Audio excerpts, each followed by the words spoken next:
चलो hello everyone, good morning.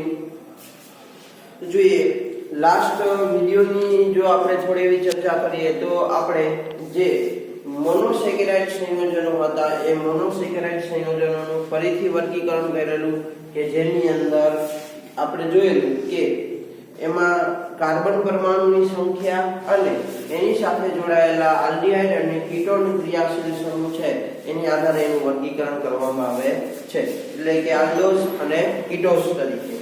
એવી જ રીતે કાર્બન પરમાણુ છે એની સંખ્યાને આધારે કે 3 કાર્બન હોય તો ટ્રાય એટલે કે આલ્ડો ટ્રાયોસ કહેવાય, 4 કાર્બન હોય તો આલ્ડો ટેટ્રોસ કહેવાય। એવી રીતે જો કીટોન હોય તો આલ્ડો જે કીટો ટ્રાયોસ કહેવાય અથવા કીટો ટેટ્રોસ કહેવાય। આવી રીતનું આપણે ખાલી નામકરણ છે એ સમજ્યા।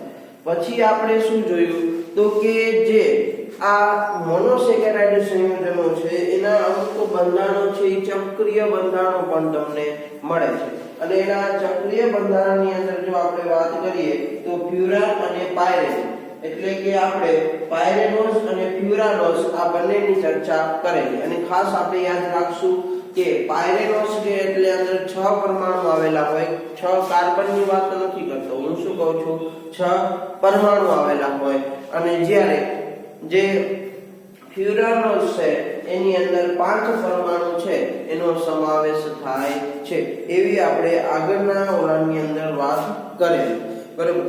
પછી આપણે શું જોયેલું તો કે એની અંદરથી ગ્લુકોઝ છે એ ગ્લુકોઝની બનાવટ કેવી રીતે ગ્લુકોઝ બને, બે રીતે બનાવેલો શેરડી અને સ્ટાર્ચમાંથી, બરાબર છે।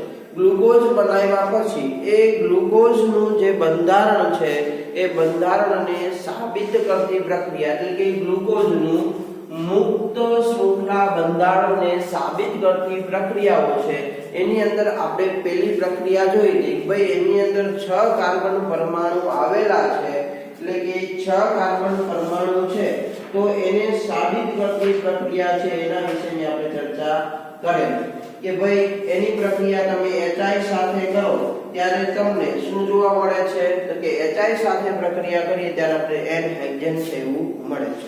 તો અહીંયા સુધીની ચર્ચા આપણે લાસ્ટ વિડિયોની અંદર કરી। તો હવે એ જ ગ્લુકોઝના બંધારણને સાબિત કરતી પ્રક્રિયા છે ને આપણે આગળ વધારી।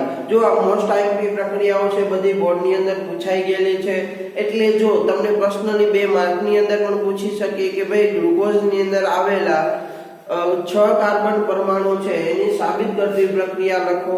બીજા નંબરની પ્રક્રિયા આજે જે ભણવાના છે અત્યારે કે ભાઈ કાર્બોનિલ કાર્બન સમૂહની હાજરી છે, કાર્બોનિલ કાર્બન એટલે C ડબલ બંધ O એવા સમૂહની ગ્લુકોઝની અંદર હાજરી છે એવી સાબિત કરતી પ્રક્રિયા છે એ તમે લખો અથવા સમજાવો। તો આવી રીતે તમને પર્સનલી અલગ અલગ પણ પૂછી શકે અને 3 માર્ક કે 4 માર્કની અંદર તમને આખો પ્રશ્ન પૂછી શકે કે ગ્લુકોઝનું મુક્ત શૃંખલા બંધારણ સાબિત કરતી પ્રક્રિયાઓ લખો, બરાબર છે। એટલે આપણે બંને રીતની તૈયારી રાખો। મેં કીધું એક વખત બોર્ડની અંદર પૂછાઈ પણ ગયેલું છે। તો જોઈએ કે જે કાર્બોનિલ કાર્બન સમૂહ છે એની હાજરી માટેની જે પ્રક્રિયા છે કે ભાઈ એ પ્રક્રિયા આપે તો એ કાર્બોનિલ કાર્બન અંદર જે હાજરી છે એવું સૂચવે છે આપણે કઈ પ્રક્રિયા સાથેની પ્રક્રિયાથી આપણે સૂચવી શકીએ એ જોઈએ।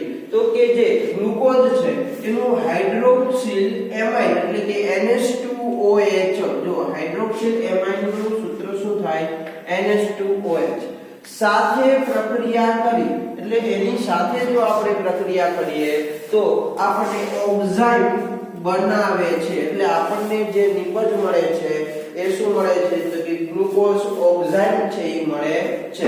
તો જો અને હાઇડ્રોજન સાયનાઇડ સાથે એટલે કે HCl સાથે જો પ્રક્રિયા કરીએ કોની તો કે ગ્લુકોઝની તો એની ગ્લુકોઝ સાથેની પ્રક્રિયાથી આપણને સાયનોહાઇડ્રીન સંયોજન છે મળે એટલે કે ગ્લુકોઝ સાયનોહાઇડ્રીન। તો આ બંને પ્રક્રિયા એવું સૂચવે છે કે આ પ્રક્રિયા દ્વારા ગ્લુકોઝમાં C ડબલ બંધ O સમૂહની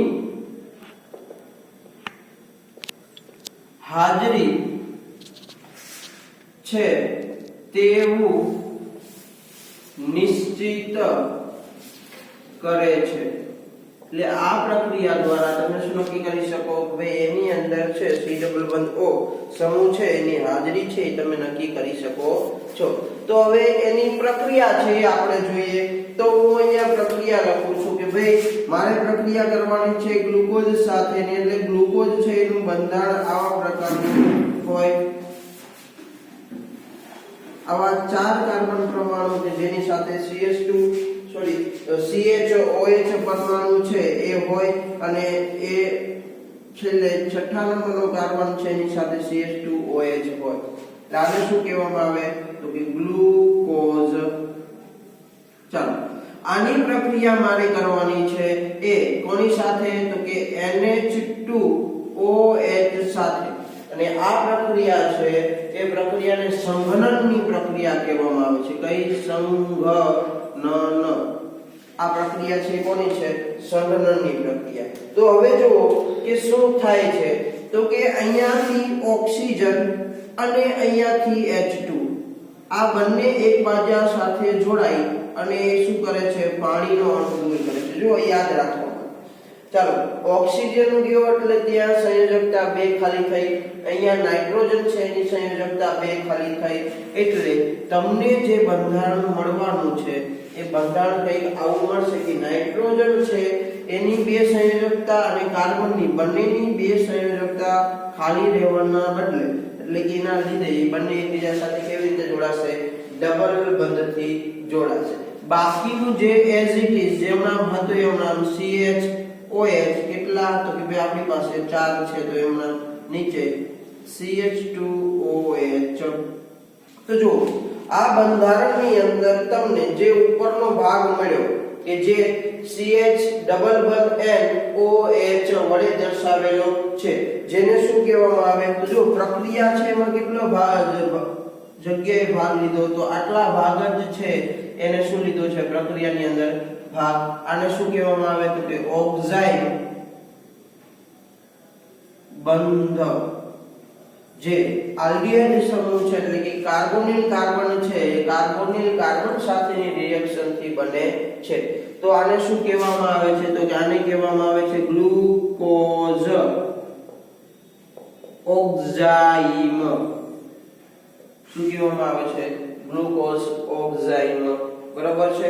તો આના દ્વારા આપણે શું કહી શકીએ કે ભાઈ એની અંદર કાર્બોનિલ કાર્બન પરમાણુ છે એ આવેલો છે। ચાલો હવે આપણે જોવું છે HCl સાથેની પ્રક્રિયા। તો HCl સાથેની પ્રક્રિયાની અંદર જોઈએ તો આપણે ગ્લુકોઝનું બંધારણ દોરીએ એટલે CHO અહીંયા CHOH આવા આપણી પાસે કેટલા 4 કાર્બન છે ને નીચે CH2OH છે જેને આપણે શું કહીશું? ગ્લુકોઝ। ચાલો આ મેં ગ્લુકોઝનું બંધારણ દર્શાવી દીધું છે। આ પ્રક્રિયા છે એ કોની સાથે કરવામાં આવે છે તો કે આ પ્રક્રિયા છે એ HCl સાથે કરવામાં આવે છે। તો HCl સાથે પ્રક્રિયા કરવામાં આવે તો આ પ્રક્રિયા છે યોગશીલ પ્રક્રિયા છે। કઈ પ્રક્રિયા છે? યોગશીલ। તો તમને ખબર છે કે યોગશીલ પ્રક્રિયા હોય એની અંદર હંમેશા પાઈ બંધ તૂટે। તો જો આને હું આવી રીતે દર્શાવી શકું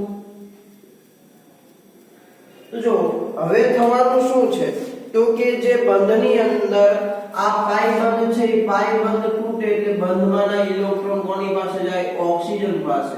એટલે અહીંયા રહેલો હાઇડ્રોજન છે આ ઓક્સિજન સાથે જોડાશે। વધેલો સાયનાઇડ છે એ કાર્બનની સંયોજકતા પૂરી કરવા માટે કોની સાથે જોડાવાનો? કાર્બન સાથે જોડાવાનો। એટલે તમને જે સંયોજન મળવાનું છે એ સંયોજન આવા પ્રકારનું મળશે જેને આપણે અહીંયા નીચે દર્શાવીએ છીએ। ચાલો તો સંયોજન છે તો કે ભાઈ કાર્બન હતો અહીંયા ઓક્સિજન છે જોડાયેલો તો ઓક્સિજન સાથે શું જોડાણું તો કે H જણાવવાનો એટલે શું બની ગયું? OH। ચાલો ઓલરેડી કાર્બન સાથે હાઇડ્રોજન તો જોડાયેલો હતો અને બીજું શું જોડાણું? CN। બાકીનું જેમ હતું કે ભાઈ CHOH એવા કેટલા તો કે 4 અને નીચે CH2OH જે હતું એમાં જોડાયેલું છે। તો આપણને આવું સંયોજન મળ્યું. તો જો આ સંયોજનને શું કહેવામાં આવે તો કે સાયનોહાઇડ્રીન. એટલે એને શું કહીશું આપણે કે સાયનોહાઇડ્રીન. તો કેટલામાં ભાગની અંદર પ્રક્રિયા થઈ તો આની વાત કરીએ તો આટલો ભાગ છે કે જેની અંદર પ્રક્રિયા થઈ જેને શું કહેવામાં આવે સાયનોહાઇડ્રીન. તો આટલો ભાગ છે એટલે CH એની સાથે CN જોડાયેલું છે અને ઉપર OH છે એને શું કહેવામાં આવે સાયનોહાઇડ્રીન. અને આ આખું સંયોજન જે બન્યું છે એનું મારે જો નામકરણ કરવું હોય તો નામ શું થાય તો કે ગ્લુકોઝ સાયનોહાઇડ્રીન. એ શું કહેવામાં આવે છે ગ્લુકોઝ સાયનોહાઇડ્રીન. જે સૂચવે છે કે ગ્લુકોઝના બંધારણની અંદર કાર્બોનિલ કાર્બન છે એ આવેલો છે. બરાબર છે. ચાલો તો હવે આપણે બીજા નંબરની પ્રક્રિયા છે જોઈ છે CHO સમૂહની હાજરી છે એની માટેની ચર્ચા કરવાની છે.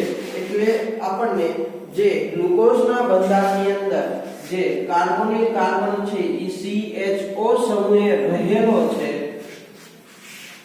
એની સાબિતી આપતી પ્રક્રિયા છે એ આપણે જોવાની છે. એટલે આ પ્રક્રિયા દ્વારા આપણે નક્કી શું કર્યું કે ભાઈ એની અંદર કાર્બોનિલ કાર્બન છે તો જ આ બે પ્રકારની પ્રક્રિયા આપે.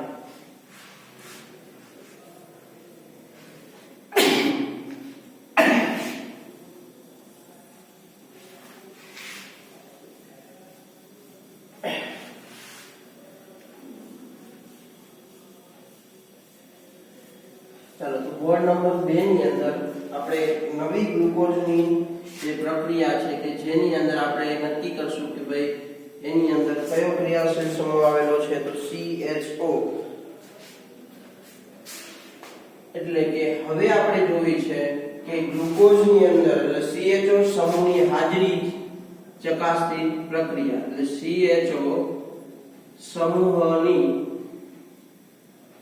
હાજરી છે કે નહીં એ દર્શાવતી પ્રક્રિયા છે એ આપણે જોવાની છે. તો જો એના માટે કોની સાથે પ્રક્રિયા કરવામાં આવે છે તો કે ગ્લુકોઝ છે એ ગ્લુકોઝની પ્રક્રિયા જોઈએ ગ્લુકોઝની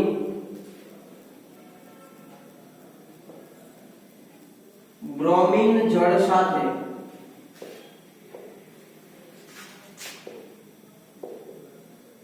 અથવા બ્રોમિન જળ જેવા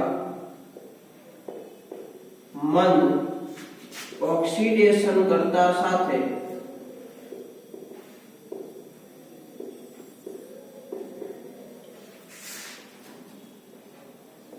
પ્રક્રિયા કરતા 6 કાર્બન વાળો કાર્બોક્સિલિક એસિડ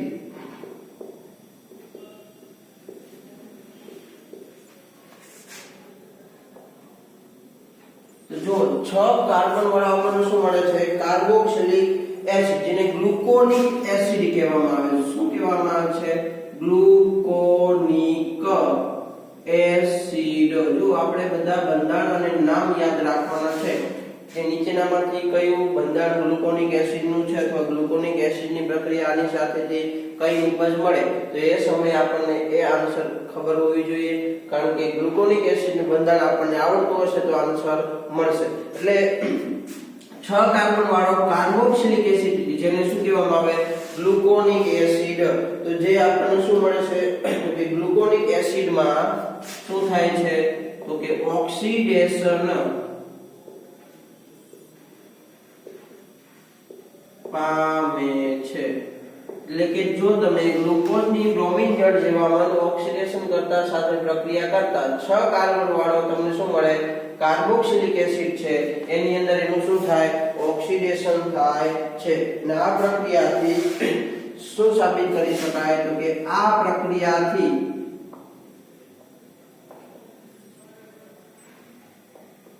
કહી શકાય કે કાર્બોનિલ સમૂહ આલ્ડીહાઇડ સ્વરૂપે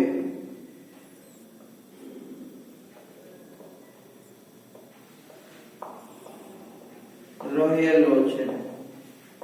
કેવા સ્વરૂપે રહેલો છે? તો કે આલ્ડીહાઇડ સ્વરૂપે રહેલો છે. એ તમે આ પ્રક્રિયાના આધારે છે કહી શકો. હવે જોઈએ કે આપણે ચેપ્ટર નંબર જે 11 નું છે એટલે કે આલ્કોહોલ ક્રિયાશીલ સમૂહ છે.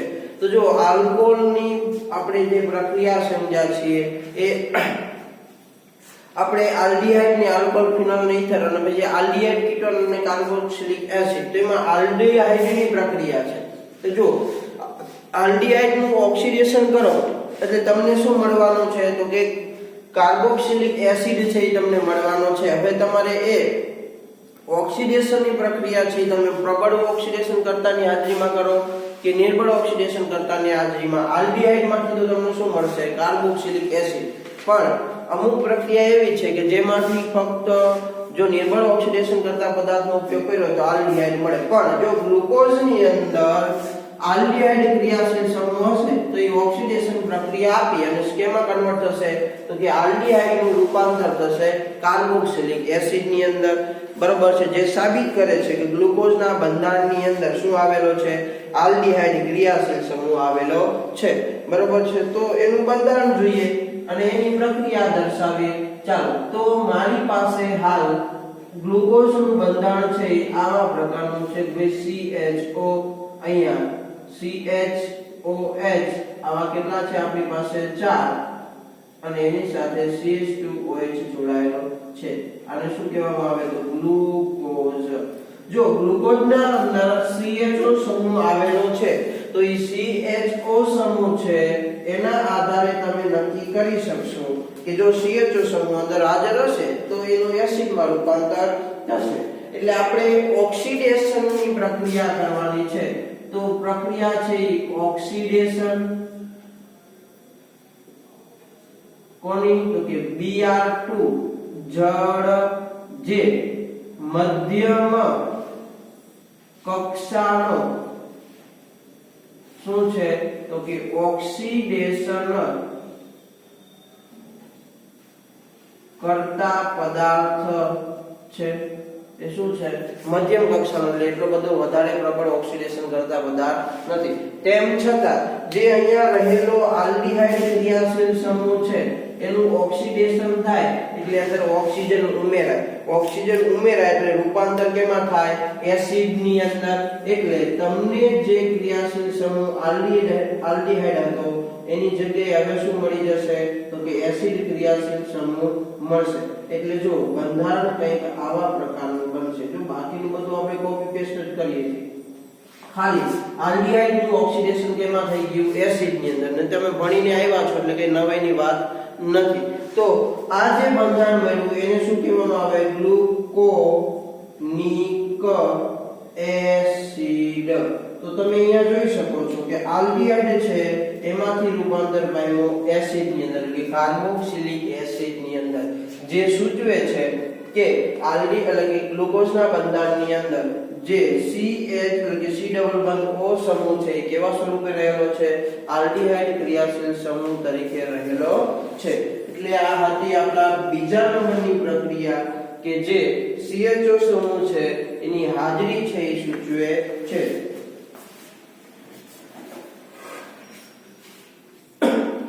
તો હવે આપણે ત્રીજા નંબરનું જે બંધારણ છે એટલે કે ત્રીજા નંબરની પ્રક્રિયા છે એની ચર્ચા કરવી છે. તો એ કેવા પ્રકારની પ્રક્રિયા છે આપણે કોડ નંબર 3 ની અંદર જોઈએ.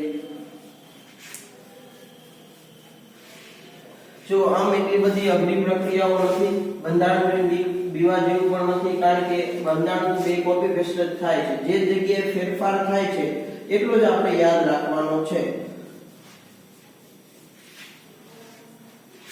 જો બધા ક્રિયાશીલ સમૂહ બધી સરખી પ્રક્રિયા ન આપતા હોય પરિણામે તમે જો આની સાથે આ પ્રક્રિયા મળે એટલે એ પ્રમાણે તમે નક્કી કરી શકો કે આપેલો ક્રિયાશીલ સમૂહ અંદર હશે કે નહીં. તો હવે જો છે 5 OH સમૂહની હાજરી.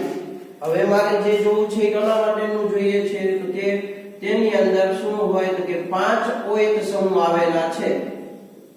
5 OH સમૂહની હાજરી. આપણે એ નક્કી કરવી છે. તો જોઈએ કે 5 OH સમૂહની હાજરી છે એ નક્કી કઈ રીતે થાય. તો કોઈ ગ્લુકોઝની એસિટિક એનહાઇડ્રાઇડ સાથે કોની સાથે પ્રક્રિયા કરવાની છે? ગ્લુકોઝની. તો કે ગ્લુકોઝની એસિટિક એનહાઇડ્રાઇડ સાથે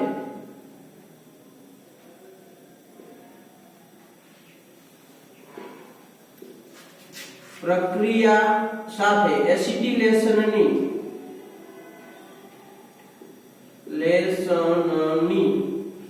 પ્રક્રિયા કરતા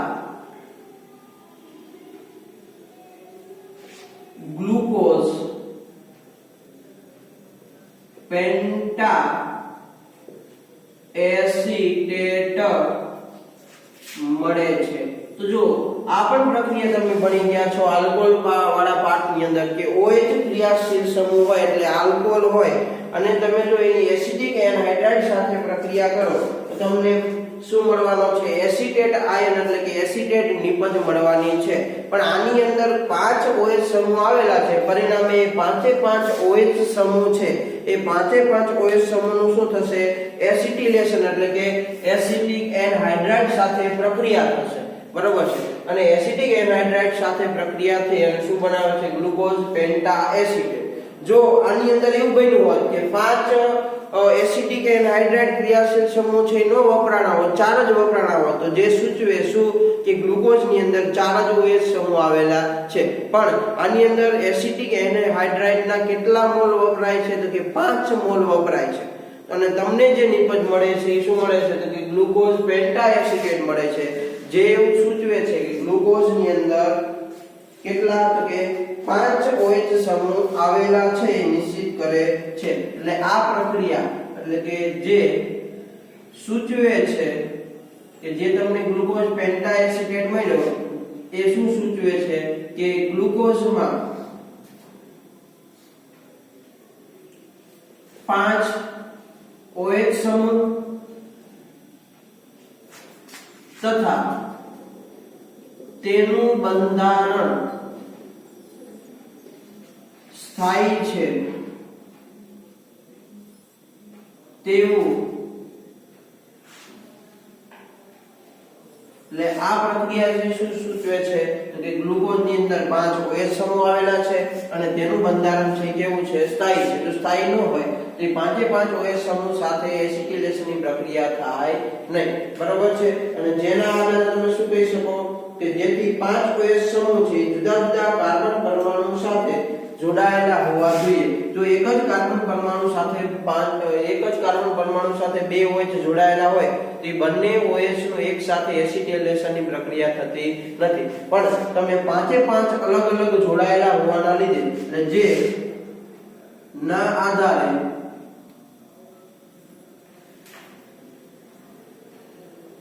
OH સમૂહ અથવા 5 OH સમૂહ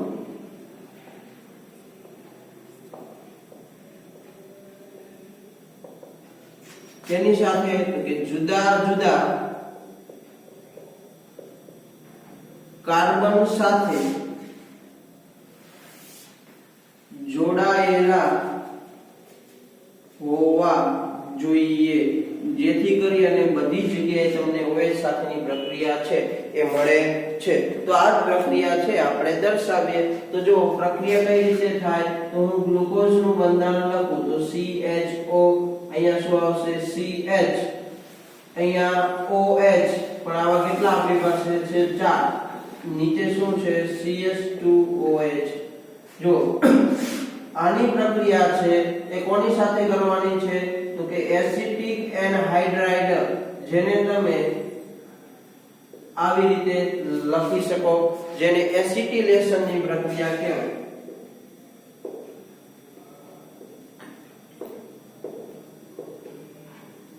અને આ પ્રક્રિયા છે નિર્જળ ZnCl2 છે એ ઉદ્દીપકની હાજરીની અંદર કરવામાં આવે છે. તો હવે થાય છે શું? તો કે જેટલી જગ્યાએ OH સમૂહ હશે એ OH સમૂહ છે એની જગ્યાએ શું જોડાવાના છે? તો કે CH અહીંયાથી બે ભાગ પડશે એટલે અહીંયા શું જોડાશે તો કે C ડબલ બંધ O CH3 આવો ક્રિયાશીલ સમૂહ એની સાથે જોડાવાનો છે એટલે તમને ફાઇનલી બંધારણ છે એ આવા પ્રકારનું મળશે કે અહીંયા CH હતા એની સાથે O હતા એની સાથે C ડબલ બંધ O CH3 મળશે થશે શું તો જો જેમ આપણે શીખ્યા છે એ જ પ્રમાણે કે ભાઈ CH3 C ડબલ બંધ O C ડબલ બંધ O CH3 આવું એસિટિક એન્હાઇડ્રાઇડ નું બંધારણ હોય થાય શું તો કે અહીંયાથી એના બે ભાગ પડે અને એની અંદરથી અહીંયા રહેલો હાઇડ્રોજન એવી રીતે અહીંયા રહેલો હાઇડ્રોજન એ કોની સાથે જોડાવાનો તો કે આ ઓક્સિજન સાથે જોડાવાનો એટલે તમને નિપજ તરીકે 5 મોલ શું મળવાનું તો કે એસિટિક એસિડ છે એ મળવાનું છે અને બાકી કેટલો ભાગ વધ્યો તો કે CH3 C ડબલ બંધ O જે કોની સાથે જોડાવાનો તો કે જ્યાં OH છે એ દૂર થયો OH માંથી H દૂર થયો છે તેની સાથે જોડાવાનો તો આપણને જે સંયોજન મળ્યું આવા 4 કાર્બન પરમાણુ સાથે આવા 4 હોય છે એટલે તમને આવા 4 છે ક્રિયાશીલ સમૂહ જોડાયેલા મળે અહીંયા શું હતું તો કે CH2O એની સાથે શું જોડાશે ડબલ બંધ O CH3 જેને શું કહેવામાં આવે તો કે ગ્લુકોઝ પેન્ટા એસિટેટ કારણ કે જો 5 છે 4 અહીંયા અને 1 અહીંયા એસિટેટ સમૂહ છે એ જોડાયેલા છે તો જો આ પ્રક્રિયાની વાત કરીએ તો આ પ્રક્રિયા છે આ નીચેના ભાગની અંદર રહેલા આટલા ભાગની અંદર જોવા મળે છે એનો મતલબ કે એ OH સમૂહ છે કેટલા છે 5 છે જો અહીંયા તમને O અને H દેખાય પણ એ OH સ્વરૂપે નથી ખાસ એ ધ્યાનમાં આપણે લેશું એટલે આ પ્રક્રિયા છે એ આટલા ભાગની અંદર થયેલી છે અને આટલા ભાગની અંદર પાંચેય OH સમૂહ ગોઠવાયેલા છે અને પાંચે 5 OH સમૂહ જુદા જુદા કાર્બન પરમાણુ સાથે છે એવું આ પ્રક્રિયા દ્વારા આપણે શું કરી શકીએ છીએ સાબિત કરી શકીએ છીએ તો હવે આપણે જોયું છે એની પછીની કે પ્રાથમિક આલ્કોહોલની હાજરી એટલે જે આ પ્રક્રિયા છે એ પ્રક્રિયાની અંદર પ્રાથમિક આલ્કોહોલ છે એ હાજર છે એવું આપણે સાબિત કરતી પ્રક્રિયા છે એ જોવી છે તો આપણે 5 આલ્કોહોલ એટલે કે OH સમૂહ આવેલા છે એ પાંચે 5 OH સમૂહ નક્કી કર્યા તો હવે એની અંદર જે OH સમૂહ છે એ પ્રાથમિક આલ્કોહોલ તરીકે રહેલો છે એટલે CH2OH જે નીચે જોડાયેલો હતો CH2OH એની હાજરી છે એ આપણે ચકાસવી છે તો એની પ્રક્રિયા આપણે જોઈએ એટલે હવે આપણે શું જોવાનું છે તો કે પ્રાથમિક આલ્કોહોલની હાજરી અને આ છેલ્લી એના બંધારણ છે એનું પુરવાર કરતી પ્રક્રિયા એટલે પ્રાથમિક આલ્કોહોલ ની હાજરી બરાબર છે એ દર્શાવતી પ્રક્રિયા છે આપણે સમજવાની છે તો ગ્લુકોઝની નાઇટ્રિક એસિડ દ્વારા ગ્લુકોઝની પ્રક્રિયા કોની સાથે નાઇટ્રિક એસિડ સાથે એટલે ગ્લુકોઝની નાઇટ્રિક એસિડ દ્વારા ઓક્સિડેશન કરતા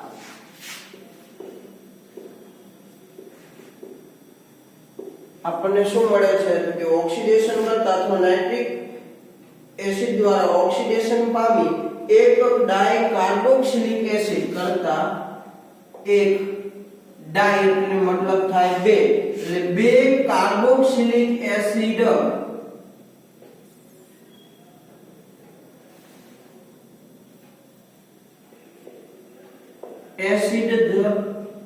આપણને ધરાવતો હોય એવું એટલે કે સેકેરિક એસિડ છે એ બનાવે છે એટલે ડાઇકાર્બોક્સિલિક એસિડ ની અંદર કેવા આવે સેકેરિક એસિડ શું કરે છે તો કે બનાવે છે અને આ પ્રક્રિયા ગ્લુકોનિક એસિડ પણ આપે છે જે સૂચવે છે કે ગ્લુકોઝમાં પ્રાથમિક આલ્કોહોલની હાજરી છે, જે સૂચવે છે કે ગ્લુકોઝમાં કોની હાજરી છે, તો કે પ્રાથમિક આલ્કોહોલની હાજરી છે. એનો મતલબ કે ગ્લુકોઝની અંદર CH2OH સમૂહ છે એને શું કહેવામાં આવે, પ્રાથમિક આલ્કોહોલ. તમે ભણી ગયા છો આલ્કોહોલનું વર્ગીકરણ. તો જો જ્યારે ગ્લુકોઝની નાઇટ્રિક એસિડ દ્વારા ઓક્સિડેશન કરવામાં આવે ત્યારે તમને એક જ એવો પદાર્થ મળે, એક પદાર્થ મળે કે જેમાં ડાયકાર્બોક્સિલિક એસિડ હોય, એટલે કે એની અંદર કાર્બોક્સિલિક એસિડનો ક્રિયાશીલ સમૂહ એટલે COOH સમૂહ કેટલા હોય, 2 સમૂહ આવેલા હોય. એટલે એવો એસિડ છે આપણે ભણી ગયા છે કોષ્ટકની અંદર સેકેરિક એસિડ, બરાબર છે. તો એ સેકેરિક એસિડ છે એ બનાવે છે અને આ જ પ્રક્રિયા છે પાછી કોણ આપી શકે, તો કે ગ્લુકોનિક એસિડ છે એ પણ પ્રક્રિયા આવી જ પ્રકારની આપી શકે. તો જો ગ્લુકોનિક એસિડ બન્યો કેમાંથી, ગ્લુકોઝમાંથી, તો એનો મતલબ શું હોવો જોઈએ કે ગ્લુકોનિક એસિડની અંદર ઓલરેડી પહેલેથી COOH સમૂહ હાજર છે અને પછી એક નવો COOH સમૂહ આવ્યો, એનો મતલબ કે એની અંદર પ્રાથમિક આલ્કોહોલ છે એ હોવો જોઈએ. કારણ કે તમે પ્રાથમિક આલ્કોહોલની પ્રક્રિયા નાઇટ્રિક એસિડ સાથે ચેપ્ટર નંબર 11 ની અંદર ભણી ગયા છો કે જેમાં HNO3 સાથે તમે કે નાઇટ્રિક એસિડ સાથે તમે પ્રક્રિયા કરો એટલે કે ઓક્સિડેશનની પ્રક્રિયા, તો તમને શું મળવાનું છે, તો કે પ્રાથમિક આલ્કોહોલમાંથી સીધો તમને એસિડ મળવાનો છે. તો આવી પ્રક્રિયા તમે ભણ્યા છો. તો હવે આપણે છે એ પ્રક્રિયા દર્શાવીએ. તો હું અહીંયા ગ્લુકોઝનો અણુ લઉં છું, એટલે જેને આપણે CHOH આવા કેટલા છે આપણી પાસે 4, અહીંયા CH2OH. આપણે કોની હાજરી ચકાસવાની છે, તો કે અહીંયા રહેલો આ CH2OH સમૂહની હાજરી, જે શું દર્શાવે છે, પ્રાથમિક આલ્કોહોલ છે એવું. તો પહેલા પોઈન્ટ ઉપર જો હું પ્રક્રિયા કરું તો પહેલી ઓક્સિડેશનની પ્રક્રિયા કરું,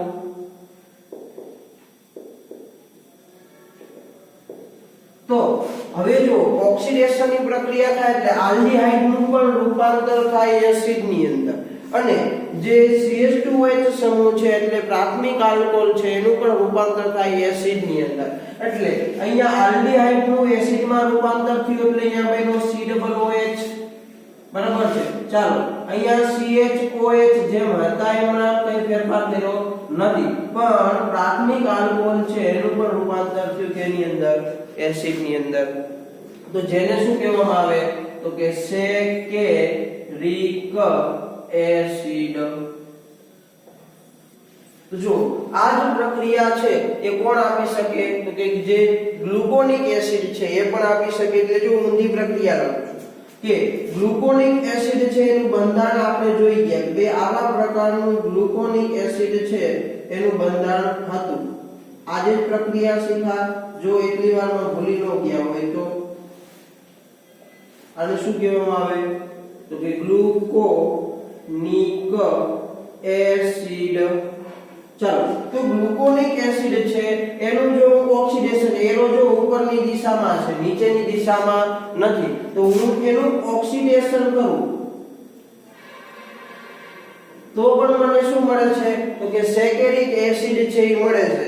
એનું રીઝન શું, તો કે જો ઓલરેડી પહેલા તો COOH સમૂહ હતો પણ અહીંયા રહેલો CH2OH છે એનું કન્વર્જેશન અહીંયા થઈ ગયું, તો કે COOH ની અંદર, જે સૂચવે છે કે ગ્લુકોઝના બંધારણની અંદર શું હોય, તો કે પ્રાથમિક આલ્કોહોલ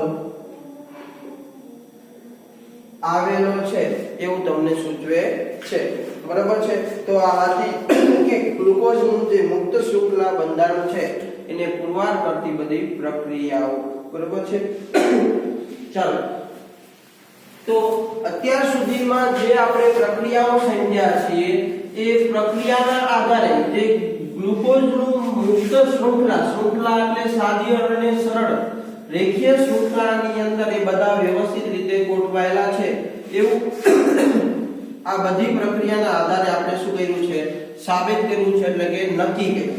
પણ ઘણી બધી બાબતો એવી છે કે જે આ ગ્લુકોઝનું બંધારણ છે, જે મુક્ત શૃંખલા બંધારણ છે એ બાબતો સમજાવી શકતું નથી. એટલે આપણે એની ચર્ચા કરીએ એટલા માટે હવે એનું ચક્રીય બંધારણ છે ગ્લુકોઝનું એ છે એની જરૂર પડી. પણ એના પહેલા આપણે કઈ કઈ બાબતો છે એ સમજાવી નથી શકતું એની ચર્ચા કરીએ, પછી ચક્રીય બંધારણની વાત આવશે. તો હવે શું જોવાનું છે તો કે હવે જે ગ્લુકોઝ છે એ ગ્લુકોઝના બંધારણમાં કઈ કઈ બાબતો સમજાવી શકતો નથી. તમને આવો પ્રશ્ન પૂછાય કે ગ્લુકોઝ નું બંધારણ કઈ કઈ બાબતો સમજાવી શકતું નથી. તો એની અંદર આપણે જોઈએ તો પહેલી બાબત છે કે જો CHO સમૂહ હોય તો એને HSO3 સાથે યોગશીલ નિપજ બનાવે, જે તમે હમણાં ભણી ગયા છો ઓર્ગેનિક ના ચેપ્ટર ની અંદર કે આલ્ડીહાઇડ છે એ આલ્ડીહાઇડ સમૂહનું આપણે કોની સાથે પ્રક્રિયા તો એને HSO3 સાથે અને HCN સાથેની પ્રક્રિયા પણ તમે ભણ્યા છો. તો એ શું કરે છે તો કે એને HSO3 સાથે શું કરે છે તો કે યોગશીલ નિપજ બનાવે.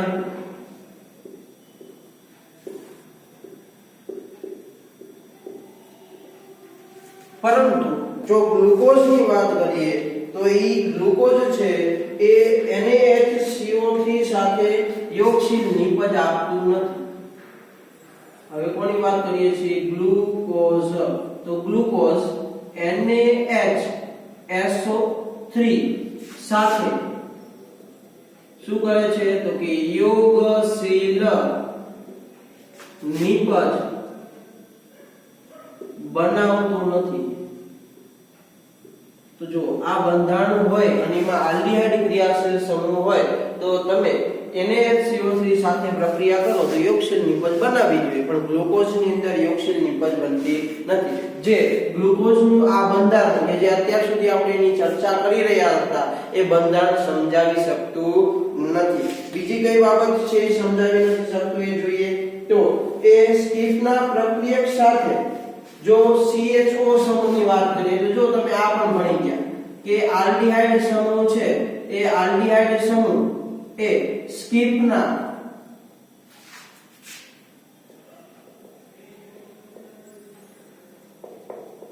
પ્રક્રિયક સાથે એટલે કે બીજા જ નંબરની લગભગ આલ્ડીહાઇડની જે પ્રક્રિયા હતી રાસાયણિક પ્રક્રિયામાં બીજા જ નંબરની પ્રક્રિયા છે સ્કીફના પ્રક્રિયક સાથે એ જાંબલી રંગ આપે.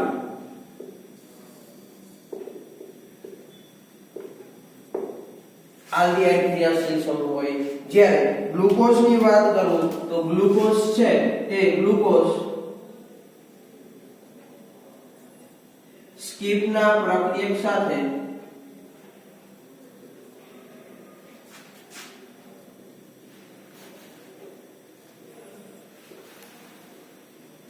જાંબલી રંગ આપતું નથી. તો એનો મતલબ શું થયો કે CHO સમૂહ હોવો જોઈએ. આપણે અત્યાર સુધી વાત કરી કે અંદર કાર્બોનિલ કાર્બન છે CHO સમૂહ તરીકે રહેલો છે, તો રહેલો હોય તો જાંબલી રંગ આપવો જોઈએ પણ આપતું નથી. તો આ કેમ નથી આપતું એ ગ્લુકોઝનું બંધારણ છે એ સમજાવી શકતું નથી. બરાબર છે. ચાલો પછી આપણે જોઈએ કે જે CHO સમૂહ છે એ CHO સમૂહ મ્યુટારોટેશન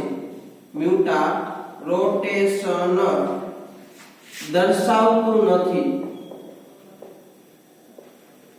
તો મ્યુટારોટેશન એટલે શું એ આપણે આગળના ટોપિક ની અંદર વ્યવસ્થિત સમજશું, પણ હાલ અત્યારે આપણે યાદ રાખશું. તો ગ્લુકોઝ છે એ ગ્લુકોઝ એ મ્યુટારોટેશન છે એ દર્શાવે છે. તો જો જ્યારે CHO સમૂહ જો હોય અને જો એ મ્યુટારોટેશન દર્શાવતું નથી તો ગ્લુકોઝની અંદર એ CHO સમૂહ હાજર હોવાના લીધે એ પણ મ્યુટારોટેશન છે છે એ દર્શાવવું જોઈએ નહીં, પણ તો પણ ગ્લુકોઝ છે એ શું કરે છે તો કે મ્યુટા રોટેશન દર્શાવે છે. તો આવું કેમ થાય છે એ આપણે આ ગ્લુકોઝના બંધારણ દ્વારા સમજાવી શકતા નથી. તો ગ્લુકોઝનું પેન્ટા એસિટેટ બંધારણ, જો છેલ્લો પોઈન્ટ કે ગ્લુકોઝનું પેન્ટા એસિટેટ, એટલે આપણે લાસ્ટ ની અંદર હમણાં છેલ્લેથી આગળ બનાવ્યું કે ગ્લુકોઝ પેન્ટા એસિટેટ. તે ગ્લુકોઝનું પેન્ટા એસિટેટ બંધારણ છે એ બંધારણ કે જેની વાત કરીએ તો કોની સાથે તો કે હાઇડ્રોક્સિલ એમાઇડ સાથે જો પ્રક્રિયા કરે તો સાથે પ્રક્રિયા કરતું નથી, પણ જો એની અંદર એસિટાઇલ ક્રિયાશીલ સમૂહ હોય તો એ હાઇડ્રોક્સિલ સમૂહ સાથે પ્રક્રિયા આપવો જોઈએ, અને એની અંદર CHO સમૂહ હોય એટલે એ હાઇડ્રોક્સિલ એમાઇડ સાથે પ્રક્રિયા આપવો જોઈએ. પણ જે ગ્લુકોઝનું પેન્ટા એસિટાઇલ બંધારણ છે કે જેની અંદર શું છે તો ઉપર CHO સમૂહ એમ નામ રહેલો છે, તો એ હાઇડ્રોક્સિલ એમાઇડ સંયોજન છે એ એમાઇડ સંયોજન સાથે પ્રક્રિયા આપતું નથી, જે દર્શાવે છે કે જો પ્રક્રિયા આપે તો એવું દર્શાવે છે કે CHO સમૂહ છે એ હાજર છે, પણ જે પ્રક્રિયા આપતું નથી તો જે દર્શાવે છે કે આલ્ડીહાઇડ ક્રિયાશીલ સમૂહ મુક્ત સ્વરૂપે રહેલો નથી. જો એ મુક્ત સ્વરૂપે રહેલો હોય તો એ શું કરવાનો છે તો કે હાઇડ્રોક્સિલ એમાઇડ સાથે પ્રક્રિયા આપવાની, કારણ કે આપણે જો હાઇડ્રોક્સિલ એમાઇડ સાથે આપણે NH2OH સાથેની પ્રક્રિયા શરૂઆતમાં જ જોઈ ને એની આલ્ડીહાઇડની પરખ માટેની પ્રક્રિયા હતી, તો એ CHO સમૂહ છે તેની સાથે પ્રક્રિયા આપવો જોઈએ પણ આપતો નથી. એનો મતલબ એવો છે કે અંદર CHO સમૂહ ક્રિયાશીલ સમૂહ છે ખરો પણ મુક્ત સ્વરૂપે રહેલો નથી, એટલે એ કોકની સાથે જોડાયેલો હોય એવી અવસ્થાની અંદર છે. પરિણામે આટલી બાબતો છે એ ગ્લુકોઝનું જે મુખ્ય બંધારણ કે જે અત્યાર સુધી આપણે ચર્ચા કરેલી છે એ બંધારણોથી આ એક બાબત છે એ સમજાવી શકતું નથી. એટલા માટે ગ્લુકોઝ છે એના ચક્રીય બંધારણની જરૂર પડી કે આ બધી બાબતો છે કેમ થતી નથી, આ કઈ બાબત આની અંદર થાય છે, આ જાંબુડિયો રંગ એટલે કે જાંબલી રંગ કેમ નથી આપતો, આ નિપજ કેમ નથી બનાવતો, આ મ્યુટા રોટેશન કેમ દર્શાવે છે, એ બધી બાબતોને સમજાવવા માટે ગ્લુકોઝના ચક્રીય બંધારણની જરૂર પડી, જે આપણે આવતા વિડીયોની અંદર એના ચક્રીય બંધારણની આપણે ચર્ચા કરશું. તો આજે આપણે મહત્વના પોઈન્ટ ગ્લુકોઝના બંધારણનું મુક્ત શૃંખલા બંધારણને સાબિત કરતી પ્રક્રિયાઓ અને કઈ બાબતો છે એ સમજાવી નથી શકતું એની આપણે ચર્ચા કરેલી છે. તો આજે આપણે અહીંયા સુધી રાખીએ, કાલે નવા ટોપિક સાથે મળશું.